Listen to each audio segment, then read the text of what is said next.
guys, welcome back to Six Sister Stuff. So my name is Kristen and I am sister number 2 from sixsisterstuff.com.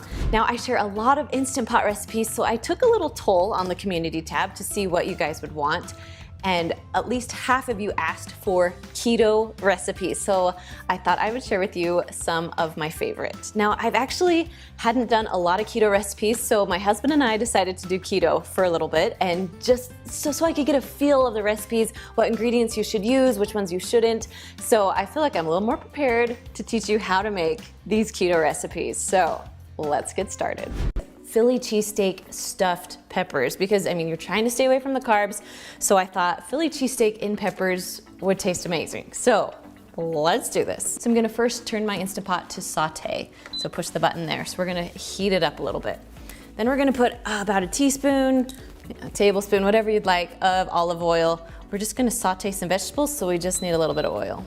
Okay, so when this is all done heating up, we're just gonna add some mushrooms. So I have just a package of mushrooms. They're called button mushrooms. You can get any kind of mushrooms you want.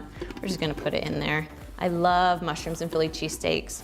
Now, if you don't like mushrooms, you don't have to add them in, but I love them. Then I just sliced up a whole onion. I like to do them pretty thin because I don't like huge chunks of onion in my Philly cheesesteak. All right.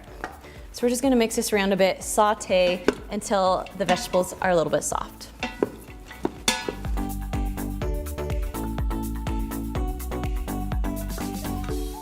Okay, so these have been going for a few minutes. I'm just gonna add a little bit of salt and pepper in here.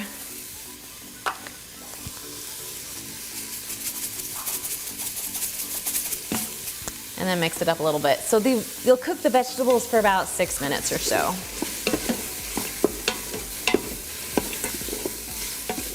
Okay, so once your vegetables are done, we're just gonna dump them out just right onto a plate right here. Sorry, let me turn it this way.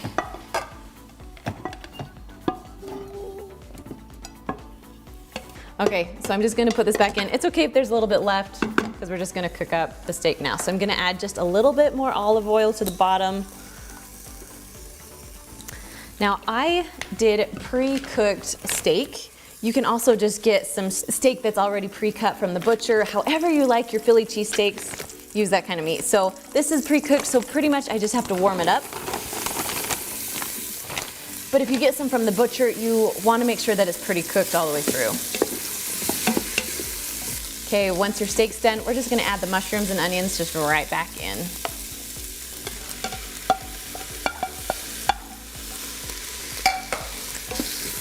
And then just mix together for a little bit. Okay, while that's together, we're gonna add a little bit of garlic. Now, it calls for about 2 cloves of garlic, but I'm just, you know how I estimate. I do that a lot. All right, I'm just gonna mix around.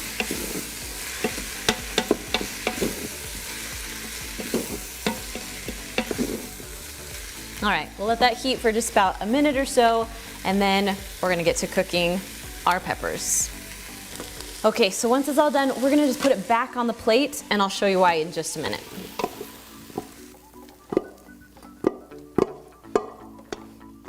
Whoop. Okay, I want you to look inside of my pot. This is one of the most common reasons you get the burn notice. So if you're sauteing something, you wanna make sure you scrub this pot really, really good before we start to pressurize something else. So I'm gonna go wash this and then I'll be right back. All right, so once it's pretty much clean, good enough, we're gonna put it in the bottom. Next, we're gonna add about a cup or so of water. All right, so now I took some peppers, I chopped off the top, I took all the seeds out, so we're ready to go with our peppers. Now, these peppers, my grocery store only had really thin peppers. I would highly suggest getting kind of fat ones so they'll be easy to peel and they can stand up on their own. So I want to show you what I did. I used like a little steamer basket and I put foil all around it so they can stand up so all my food won't leak out. You don't have, if you have something other than a steamer basket, you could use like a bowl or anything that will go inside of your Instant Pot that will hold your peppers on. The trick is you don't want to have your peppers touch the bottom of your Instant Pot. So you could even put them on a trivet and put foil all around them. We just don't want the peppers right on the bottom or they're gonna get pretty soggy. Okay, so we're just gonna scoot this right here and I'm just gonna fill up the Philly cheesesteaks inside of the peppers.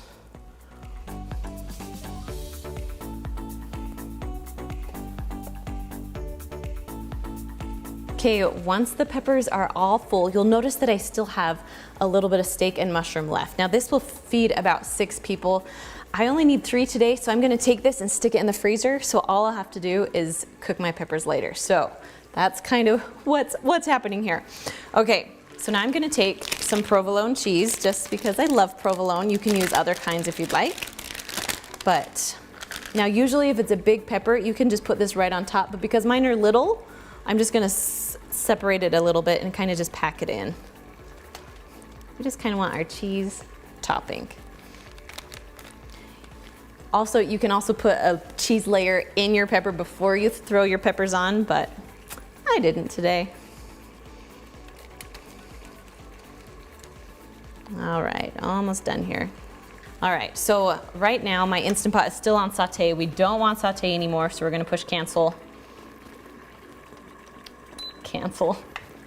All right, and I'm just going to lower down my peppers into my pot. Okay, I'm gonna put the lid on. Make sure that little knob is turned to sealing, not venting. We're gonna push pressure cook, and then we're going just to 5 minutes. That's how long it takes for the peppers to cook. So once you set the timer, you can just walk away. Once the timer's all done, you're gonna turn the little knob to venting to let all of the steam out. And then once all of the pressure and steam's out, you can lift your lid up. Now these look amazing. Yes. Okay, so we're gonna just pull the steamer basket right out. That's why I love steamer baskets so much. I'll actually link this steamer basket down below for you, or one similar that I use. We'll just put it right out here.